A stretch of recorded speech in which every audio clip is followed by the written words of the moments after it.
ఇప్పుడు మనం మాట్లాడుకునేది కాణిపాక వరసిద్ధి వినాయక ఆలయం గురించి. పూర్వం ఇక్కడి బహుదా నదికి వరదలు పోటెత్తడంతో ఆ అల్లకల్లోలానికి ఈ కాణిపాక వినాయకుడి విగ్రహం భూమిలోకి పాతుకుపోయింది. అలా ఆ విఘ్న నాయకుడికి పూజలు లేకుండా అయిపోయాయి. ప్రజలు ఎంత వెతికినా ఆ విగ్రహం కనిపించలేదు.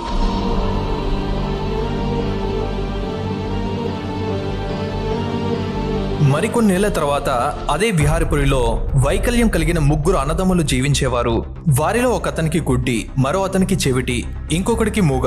వైకల్యం ఉన్నప్పటికీ వారు కష్టపడుతూ నిజాయితీగా ఎవరి దగ్గర చేయి చాచకుండా జీవించేవారు. వారికున్న కాస్త పొలంలో పగలంతా కష్టపడుతూ వ్యవసాయం చేసేవారు. కొంతకాలానికి ఆ ఊర్లో భయంకరమైన కరువు ఏర్పడింది. కనీసం తాగడానికి కూడా నీళ్లు లేని పరిస్థితి ఏర్పడింది. ప్రజలందరూ ఆకలితో అలమటించసాగారు.